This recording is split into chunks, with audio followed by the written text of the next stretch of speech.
This is Roger Stone, and you're at InfoWars, which is this central because the move to take Donald Trump down in a deep state coup is most definitely afoot. Perhaps the only ones who don't seem to realize it are the president's lawyers.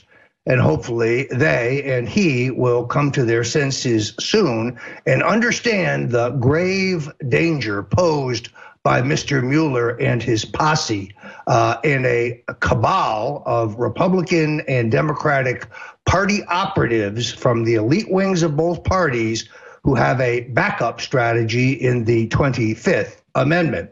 A great discussion there about the CFPB and Richard Cordray. This unit, which is allegedly designed to protect consumers, was created under the Dodd-Frank legislation, and it has no executive or legislative oversight. It's a rogue agency of left-wing zealots who have penalized the banking industry, the auto industry, the payday loan industry with massive fines and harassment. Most recently, Mr. Cordray stepped down from his position as the director. The deputy director, under some rules written in Dodd-Frank, would allow her to step up to the chairmanship, but the Trump administration holds that superseding law shows that the president will fill that vacancy. The president filled it with Mr. Mulvaney, now wearing two hats as the OMB director and also the head of this Consumer Protection Board. This made Pocahontas, the correct term, Pocahontas, very, very unhappy. So there is the backdrop on that. Owen, there's no question whatsoever that the fix is in with the news that the Deutsche Bank had been subpoenaed for Donald Trump's financial records of almost 30 years ago, plus a $300 million portfolio regarding real estate development, shows how far afield Mr. Mueller has run. Well, it's something that I think a lot of people didn't realize when they were reporting, but Trump said that if this probe went into his own personal bank records, he would shut it down. So, and then there is obviously every day we learn more about General Flynn. As you just saw, I have a piece up at Infowars.com now that lays out the inside story. I mean, in essence, the deep state illegally surveilled General Flynn. They listened to his phone conversations, read his email, read his text messages, and then they went and questioned him in an early morning raid, startling him, under which he allegedly lied to an FBI director. This seems like entrapment to me, a complete setup. And then we learned that the agent to whom he allegedly lied is the same agent, Mr. Strzok, I guess it is, who interviewed both Susan Rice and Cheryl Mills, the henchwomen of Hillary Clinton. I mean, the more we learn, the more this entire probe stinks, and the partisan nature of it becomes clearer and clearer. The beleaguered jut-jawed general, I think, was torpedoed by the White House lawyers. As we have reported exclusively here at InfoWars, General Flynn did not break with the president broke with him. They ended their joint defense cooperation or their legal cooperation almost 10 days ago, and they threw the beleaguered general over the side. It was the straw that broke the camel's back. It was the final blow by which he took a guilty plea, which he had been resisting. And now the question is, what will he say?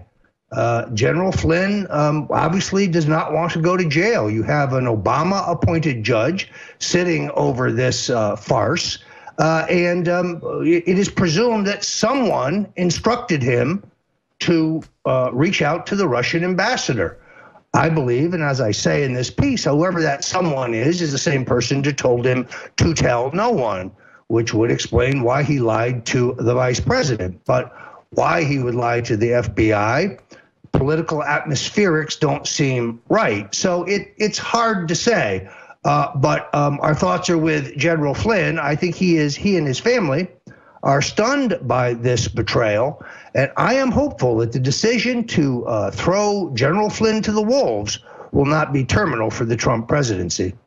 Well, it's just so ridiculous, Roger. The very basis, the very foundation for this investigation is based on lies, is based on made-up information, made-up dossiers, fake news. It's like, why don't they just say that Donald Trump colluded with the Martians and then interview everyone that's related to Trump or has spoken to Trump in the last 20 years, find out one or two lies that they say in this ridiculous investigation, and then throw them in jail? I mean, that's basically what they're doing.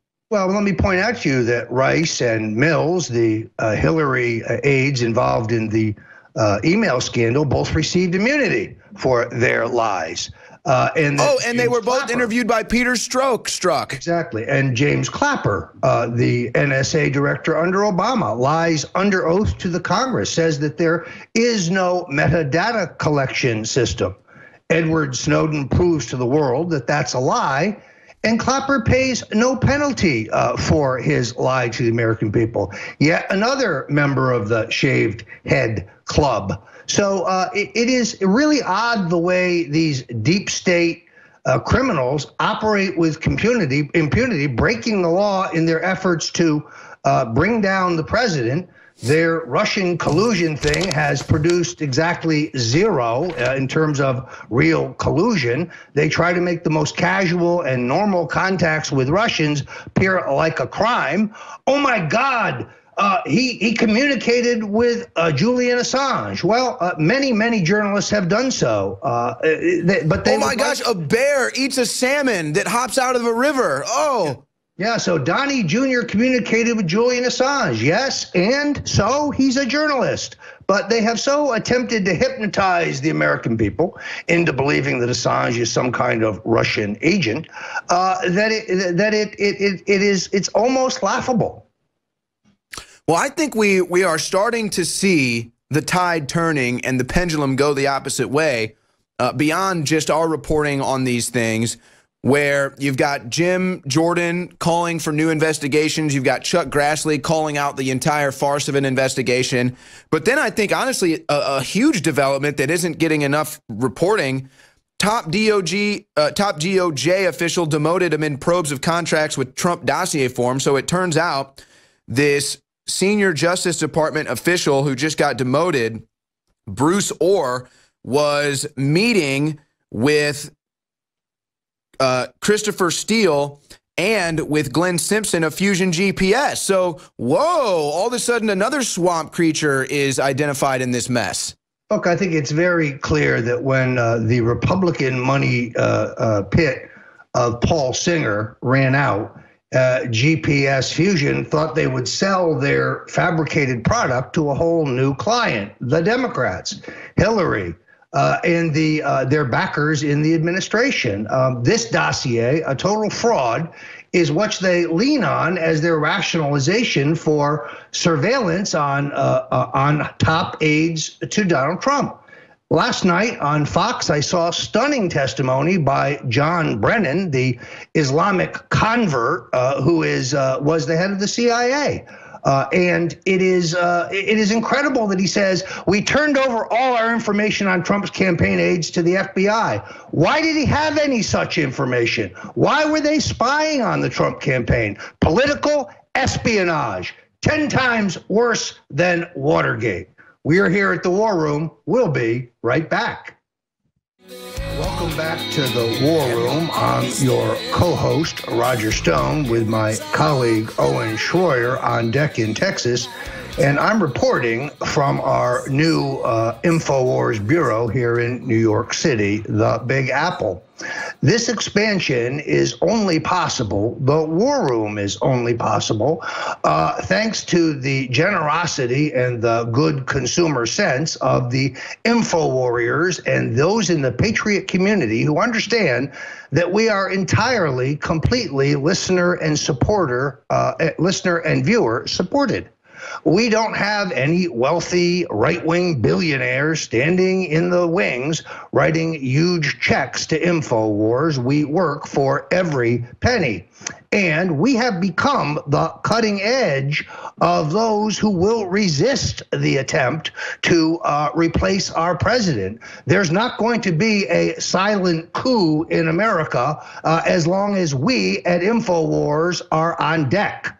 But this takes listener and viewer support. So I urge you now to do your Christmas shopping at the Infowars.com store.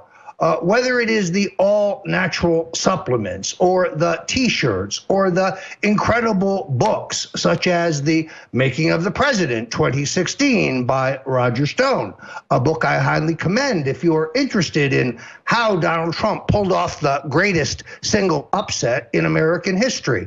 And then there's some of my real favorites, like DNA Force at 33% off. The Brain Force Plus, get a case of this, send it to a liberal that you know, they need it. These are great products, and you won't find anything on the site that hasn't been rigorously tested and approved by Alex himself. And in many cases, there are thousands of satisfied testimonials from info warriors and those who support the work we do here. You can see every product has a multi-star rating, 4.9 stars for The Making of the President 2016. So folks, go to the site now and support the fight for truth and freedom and real net neutrality by going to the Infowars.com site. Now, it is approximately 4:20, and I'm going to bring on two gentlemen who have been extremely active and effective in the fight for legalized cannabis. Tyler Nixon, California attorney, longtime libertarian activist, and no stranger to the InfoWar viewers, reports from a different studio here in the New York Bureau. And also joining us is his guest, Patrick Moore, longtime California hemp and cannabis activist and a great, great American. Gentlemen, welcome to the War Room. Honored to be here today, Roger. So Tyler, let's start with you. You think that, as I do, that despite the president's view that Jeff Sessions seeks to snuff out legalized cannabis in the 29 states where it's legal. But you've been telling me about something that may be just as dangerous, which is a corporate and establishment takeover of cannabis as we know it. So lay it out for our viewers, please. Sure, thanks, Roger. Well, you know, I don't think there's any issue that has a more populist base foundation, what have you, a more Democratic base, and frankly, a more Republican base than the reform of cannabis laws and the end of cannabis prohibition in America, which has been coming up on a 100-year travesty against humanity, which is, waging a war against human beings over what is effectively a plant, over what are flowers, and caging people, busting down doors, just gutting the 4th, 5th, and 6th Amendments to the Constitution and other civil liberties, the very notion of self-ownership. 29 states, 30 states just about now have, in one form or another, relaxed prohibition laws, whether it be for medical reasons or for recreational purposes. And the bottom line with that is that we have almost enough to have a constitutional majority, to have a constitutional amendment, if need be, to reform these laws. And across the country, the polls have turned around. I mean, you're looking at 90% support for medicinal, and upwards of 60%, 65 to 67% support for what's called adult use, or quote recreational cannabis use. Personally, I don't think you should have to justify to anybody what you put in your body or why you put it there. I think it's a constitutional right. I think it's a human right to have control of your own healthcare and lifestyle choices. That being said, just over 50% of the Republican Party now supports, Republican base voters support the relaxation of, or the end to prohibition laws as we know them today.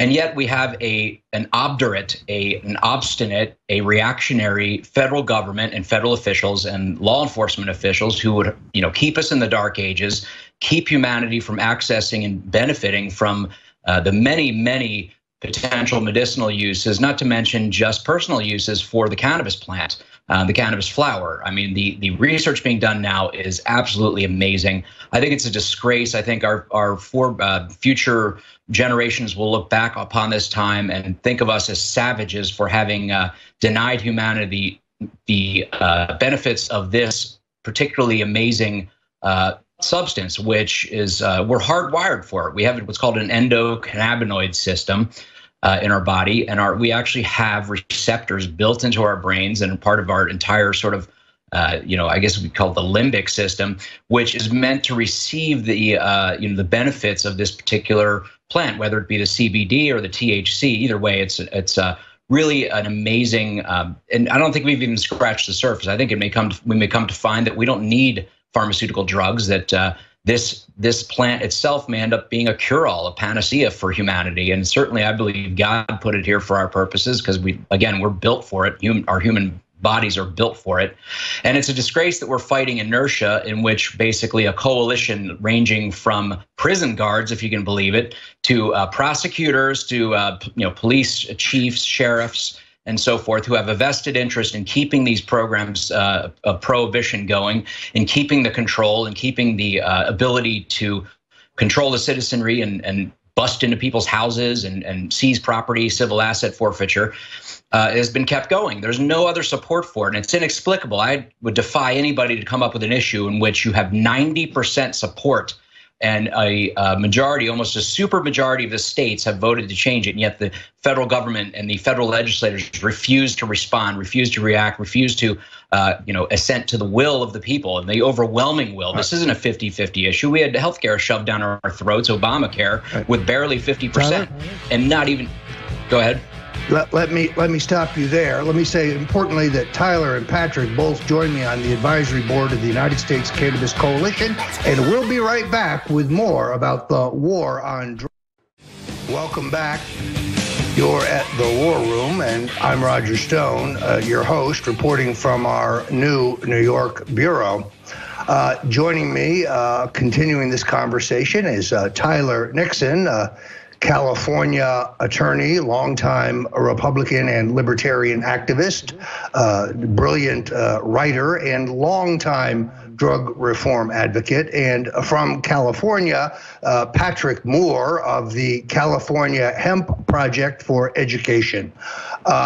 Let's go to you, Patrick, but Tyler, I'm going to let you walk through with Patrick what you see going on inside the marijuana industry, which has been legalized in 29 states. Well, right now, one of the things I'm finding most concerning, being a broader hemp activist, we really look at the multi-trillion-dollar industry in food, fuel, fiber, and medicine. The fact that the medicine's the focus here in California, and that's what most people are talking about, it's important. But we understand that when we replace petroleum with cannabis, that's the game changer, and that's the battle we're fighting for here on the West Coast. And one of the big issues we're having is we're watching a lot of the states that have industrial hemp have their fields raised by fire because of the THC limits. So trying to keep it at below 0.3% THC is irrational, bizarre, is a United Nations standard, and it makes absolutely no sense, and it's going to cripple our industrial hemp market here in America, while we're watching Germany and Canada and China move forward in huge ways, replacing petroleum, replacing nuclear with a simple, sustainable resource, cannabis hemp. Patrick, one of the fights that we agree on and that is being waged currently, for years we heard tax and regulated, which of course comes from what I would call progressive fascists who effectively want us to purchase our freedom through a massive bureaucracy and regulation and a massive taxation system on what is, again, effectively an agricultural commodity. You fought that fight. Why don't you tell us a little bit about that and your work with Jack Herer, who's was a pioneer, frankly, in the hemp and cannabis reform movements? Absolutely. No, if I had any idea, as George Soros stepped into the scene in 1996 and helped us at the very end of Prop 215, we had been working on the California Cannabis Hemp Initiative before then. And in 96, 95, a lot of coalitions came together and agreed to take a small step, a baby step, and legalize medical marijuana. And right towards the end of that, the DPA stepped in with a bunch of funds, I think once they realized it was going to happen. And the DPA is where George Soros sits on the board of directors and has used that as his central tool, although nowadays there are dozens of offshoots of that, other organizations he runs, to steer cannabis back into the hands of the corporate elite. I believe perhaps the entire process of prohibition has been to get the #1 natural resource on the planet back in the hands of very few. If it was once a very dangerous narcotic, then it makes sense that only very rich, powerful, elite people should be in control of it. If not, you'd have 10, 20, 30 million farmers, hemp farmers worldwide being part of that economy instead of what we see today is the 5, 6, 7,000 oil barons that really control the majority of the world's resources. It can't be There's an overlooked interesting also study. Opioids. Go ahead. Oh, absolutely. No, real quick, Jack found in his research for the book, The Emperor Wears No Clothes, government study, the agriculture department found that they used 6% of the farm had set aside. We have a reserve farmland. I think it's 400,000 acres in case everything goes bad. We got that. We use 6% of the farmland we have set aside. It's feral right now. Cultivated industrial hemp. We could replace petroleum in America today. There's the book. There's the book that changed the world. Yes. It's and it's a great historical overview. Again, it's one of my it's my favorite historical book. Absolutely. Yeah, I would urge so everybody again, to pick up a copy of The Emperor Wears No Clothes if you're interested in learning about the history of hemp in our country. Hemp for Victory, which was a World War II program. Our founding fathers used it. It was an essential for rope, for paper. And it's really insane that this mania to control people's minds and tell them what they can or cannot put in their body by way of prohibiting substances under penalty of being caged and prosecuted and have your property stolen by the government, that they would deny it to us and also deny us the ability to use this agricultural crop, which has no psychoactive effects, which is hemp, basically. It's really disgraceful. Pick up The Emperor Wears No Clothes for sure. It's very factual. It's really a lot of clippings from historic magazines. It talks about the Hearst companies and the collusion that happened amongst the barons who gave us opioids instead of having cannabis as for pain relief, which we unfortunately see destroying a lot of lives in America. Roger, you still with us? Yes, indeed. As you know, we have all joined together in the United States Cannabis Coalition, along with Judge Andrew Napolitano, Bill Maher, Congressman Matt Gaetz, and there are some new members who will be revealed shortly. Our difference between us and many of the other fine organizations fighting for cannabis legalization is we have a short-term mission, which is to hold President Trump to his pre-election day pledge to protect the access to legalized medicinal marijuana by millions of Americans who are benefiting today in the 29 states where it's legal. Recently, as you know, some cannabis activists objected to my speaking at a Los Angeles exposition on marijuana, ignoring a long history of advocacy for legalization that goes all the way back to William F. Buckley Jr. It's unrealistic, in my view, to think that liberals and Democrats acting alone will legalize cannabis. Indeed, Democrat presidents such as Obama and Clinton are bigger anti-drug warriors than George Bush and Richard Nixon. Put more people in jail for the nonviolent crime of possessing cannabis. So how do you explain, gentlemen, what is going on inside the marijuana movement? Tyler, I'm going to throw to you. Greed, crony corporatism, control. It's prohibition light. It's been brought to you by progressive fascist type Democrats who would rather control this industry, to have a massive bureaucracy, the old iron triangle. You have an interest group and corporate interest that has a bureaucracy and then legislators that continually keep that bureaucracy going, that enforces the cartel. That's exactly what the original anti-prohibition philosopher, so to speak, but also one of the great economists of our time, Milton Friedman, used to say, that the bureaucracy exists, the prohibition exists to preserve the cartel. It just depends on what cartel you're talking about, whether it's totally black market or whether it's a cartel of crony corporatism that is self-serving, that writes rules effectively that make it so that only certain people are able to run businesses or afford to run businesses, barriers to entry and so forth. And that's exactly what Patrick Moore has been fighting in California. And the fight goes on, despite there being billionaires, tech billionaires and all, jumped in, and everybody wants to make a big quick buck and sold us down the river, effectively sold our rights down the river. We have to purchase our freedom with these onerous regulations and barriers to entry, in which you can only have these massive corporate entities running and controlling legal cannabis. The fight goes on. We will have our freedom someday. We will not have prohibition light. And what is Patrick? What did Jack Harris say about if it is not legal? If you can't, go ahead. If you can't grow it, Patrick, I'm going to hold you up.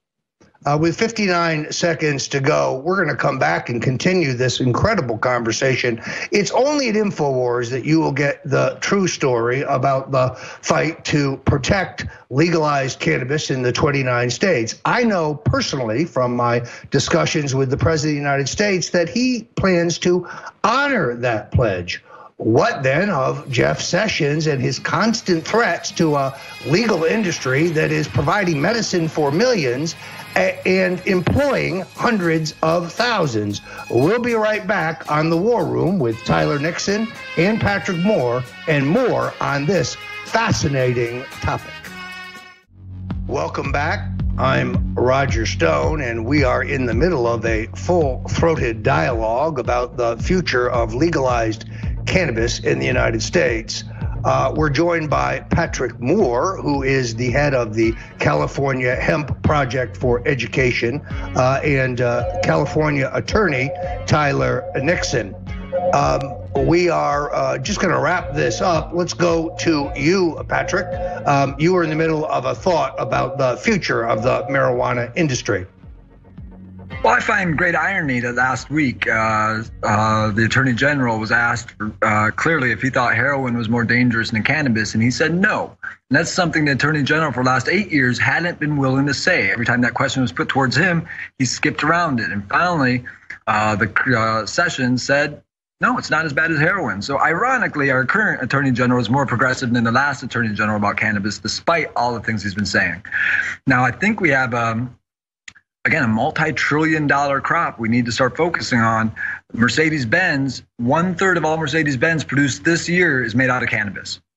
That's the dialogue we need to start having. I appreciate the fact that the medical movement and the dispensaries and all this focus on growing here in California, and yet we're still cutting down our redwoods to make paper.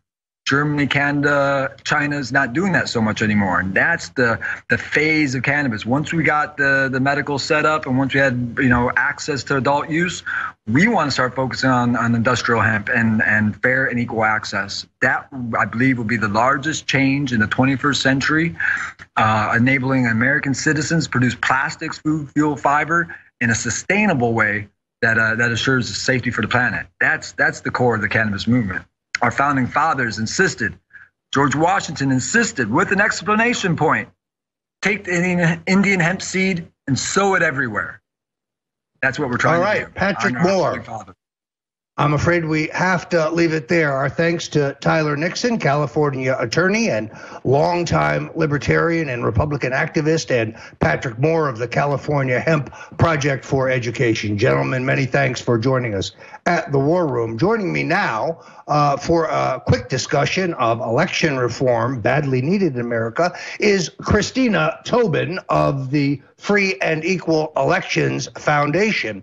I had the privilege of addressing a symposium that Christina and her people organized recently. So, Christina, welcome to the War Room.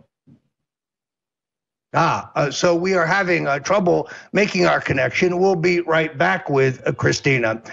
In the meantime, I want to remind you that I am being sued in the District of Columbia. I am being investigated by the House and the Senate Intelligence Committees and the Senate Judiciary Committee, at least subject to an inquiry regarding non-existent Russian collusion.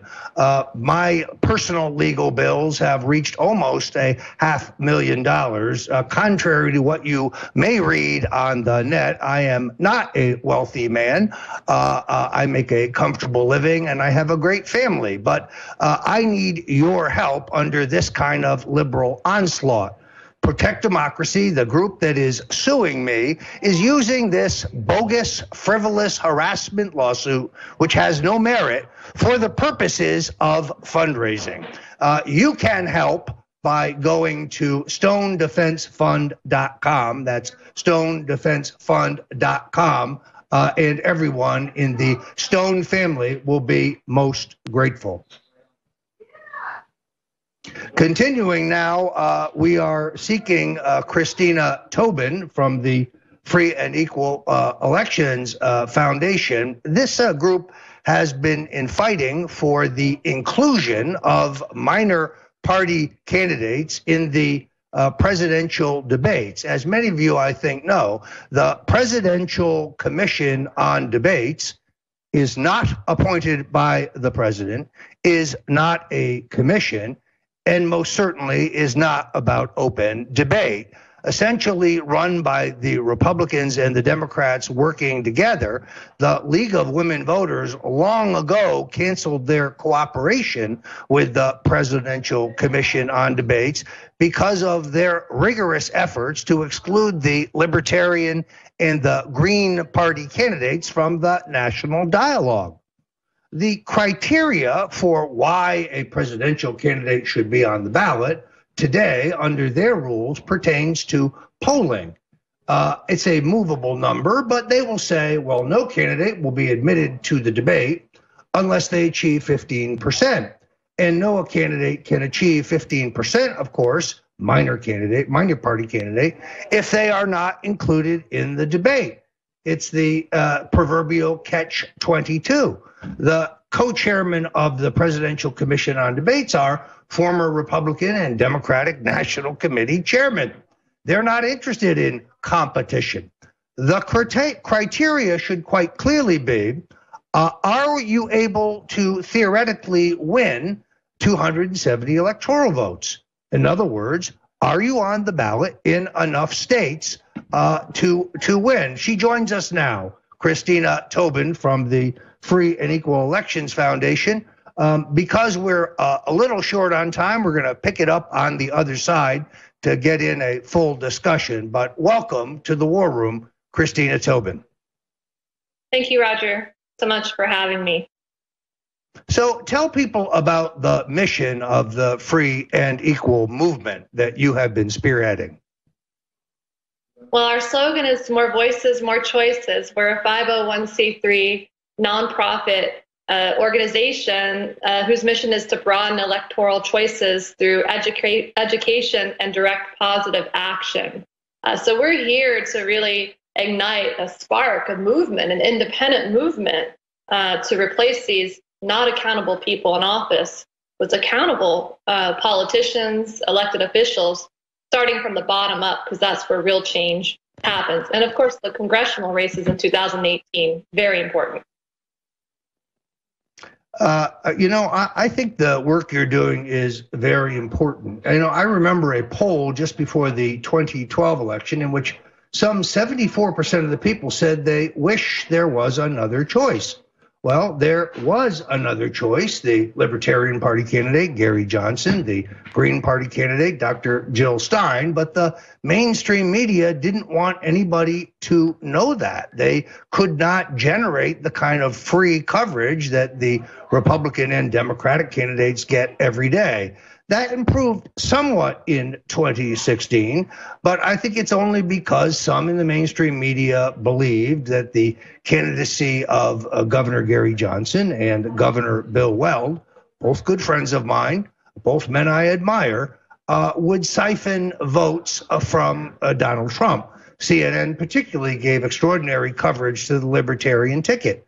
A step in the right direction, but opening these debates, to me, is the single most important order of business. Now, when I was supporting Gary Johnson in 2012, we looked at the lawsuits filed by Ralph Nader and by Patrick Buchanan. There was no point in filing those suits again. But at the end of the day, this monopoly will be broken when the Free and Equal Foundation successfully persuades one of the big media outlets to sponsor their own debate, and they get inclusion from all the candidates. That, to me, seems to be the secret. Christina, what do you think? I agree with you on the fact that the Commission on Presidential Debates, which is run by the former chairs of the Democratic and Republican parties, the League of Women Voters retracted their support from the CPD, Commission on Presidential Debates, in 1988, stating it has perpetuated a fraud on the American voters. As Ralph Nader, independent presidential candidate, Ralph Nader's ballot access coordinator in 2008, I would have served for Dr. Ron Paul as well had he ran. It takes over 500,000 signatures just to get on the ballot as an independent for president.